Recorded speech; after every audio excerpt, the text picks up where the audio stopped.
غنوجد معكم هنايا اللحسة الصحراوية وبمكونات بسيطة وبمكونات طبيعية 100% محضرة في البيت. نتمنى يعجبكم الفيديو، خليكم مع الفيديو.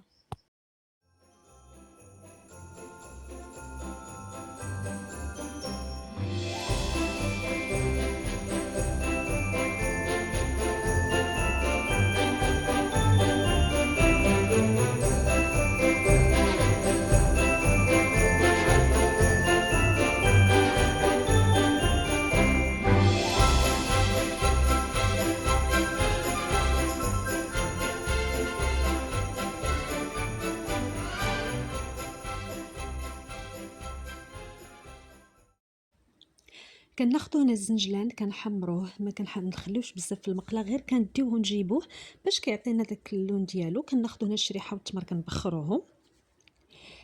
بالنسبه للحلبه حتى هي كنحمروها، تقريبا جميع المكونات كنحمروهم، الحلبه، النافع، زريعه كتان، حبه حلاوه، الزنجلان، هادشي كامل كيتحمر عاد باش كيتطحن، باش كنحيد باش ماشي كيجيش باسل في هذا. ملي كتخلطوا داكشي كيجي زوين. فكنحاولوا نحمروا كل مكون على حده. هنا كنحمر النافع وفوالا، راه الفيديو شارح نفسه. هنا هنا كيف ما شفتوا معايا انا بديت كنطحن في المكونات الاخرى بحال الزنجلان واللوز، يعني كلشي غيتطحن. يعني من ساليت من التحمر يعني المرحله الاولى حمرت داكشي، فبديت كنطحن بالحاجه لحاجه، مره اللوز، مره الكركاع، مره حبه حلاوه، مره زريعه الكتان، حتى كنطحن المكونات كاملين وكنجمعهم في واحد الوعاء كبير.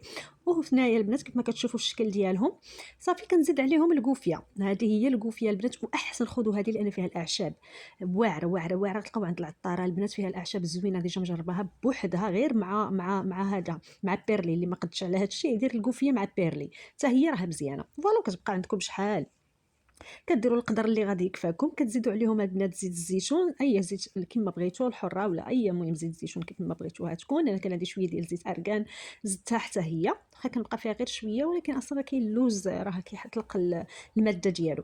فوالا هنا البنات انا درت هذا العسل هذا. صراحه كان اللي عنده العسل الحلو ولا اللي عنده العسل ديال الليمون ولا شي عسل حر احسن حاجه، ولكن انا البنات ما متوفرش عندي، مشيت على قدي. فوالا البنات، وزدت هذا الشوكولاط خديته من بيم. باش نقول لكم البنات، راه صحيه بزاف، نضرب فيها لا كاينه لا حتى شي حاجه. فوالا هاد الشريحه وهادو غادي نديرهم بوحدهم.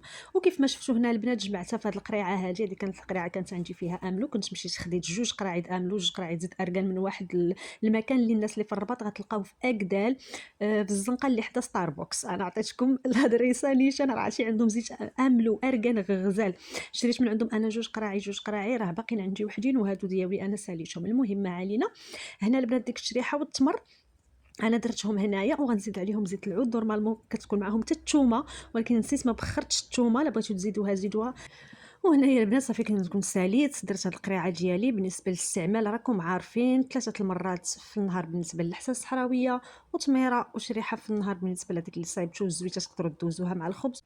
وهنا كنكون ساليت الفيديو. شكرا على المتابعه، وما تنساوش تشاركوا في القناه.